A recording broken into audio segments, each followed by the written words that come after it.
Hi everyone. Welcome to another Snapseed tutorial video. In case you are not familiar with Snapseed yet, I suggest that you watch my first Snapseed video, which I'll link in the screen, and you can also find it from the video description below. In this one, I'm going to show you how to create a bokeh effect in your photo using Snapseed. Bokeh creates a depth in your photos, or most commonly known as background blur. We will be using a combination of healing effect, double exposure function and a selective editing for this one. In case you are not familiar with those things yet, I have separate videos teaching them in details, with links you can find from the video description. You can watch those first before proceeding with this, if you want. But that cleared, let's begin.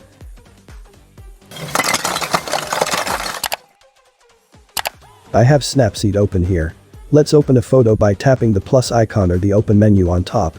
I have a good caterpillar shot here, taken from one of our backyard plants, which I think will be even better if we add a bokeh effect on it. First thing we need to do is erase the subject, which is the caterpillar. To do that, let's go to Tools. Then Healing. Then let's wipe the caterpillar and the branches and leaves out. We are doing this to separate the background from the subject. I already tried applying a blur effect to the whole picture without removing the subject and then do a selective editing to the background. The result is horrible, since the blur effect also blurs the edges of the caterpillar and it resulted in unnecessary glow around the edge of the subject.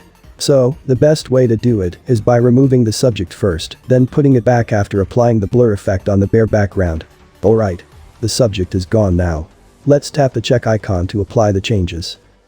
Here's the original picture, and we are here now. Let's now do the bokeh effect by going to Tools again, then tap on the lens blur. Let's reduce the size of the coverage by pinching with 2 fingers.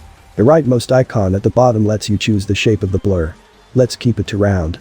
The leftmost icon shifts the blur type between linear, which looks like this, or elliptical, which is what we'll choose for this demo. The middle icon will let you set the blur settings values. We have 3 items here. First is the blur strength, which we'll set to 80. The transition sets the border between the blurred and unblurred area. Let's take it down to 0, which eliminates any unblurred area. The last item is vignette strength. The value to set here will depend on your taste. For this demo, I'll set it to 50. Let's apply the changes. Okay. Now we have a blurred background, it's time to bring back the subject, which is the caterpillar. Let's go to Tools, then tap on double exposure. Let's open an image. We are going to add the same image here. Now set the opacity to 100%. Then apply the changes. Time for the selective editing. Tap on the edit stack icon on the top right corner. Then view edits. Tap on the topmost stack item. Then select the brush tool. Now let's set the brush strength to 100% and brush through the area where the caterpillar is. Okay. Time to clean up.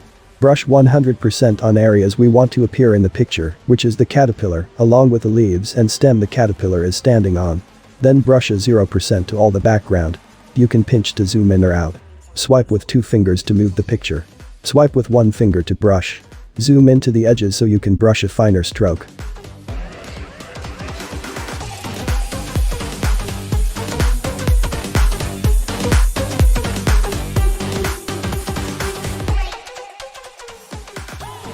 There we go. I think we got everything, so let's apply the changes. And here we are. A great bokeh effect. For reference, here is the original photo.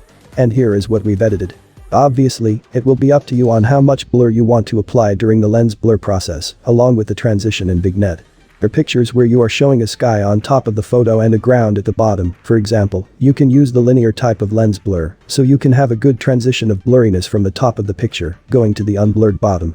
There's actually many ways and styles and techniques that you can use on Snapseed to apply a bokeh effect.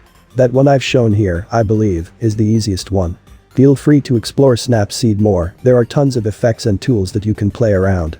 And if you discover something interesting, please do drop a comment in the video to share. Alright. I think that's it for this video. If you enjoy this video, give me a thumbs up. If it has helped you in any way, please do consider subscribing to the channel. Nilasuj for watching. Nova Air.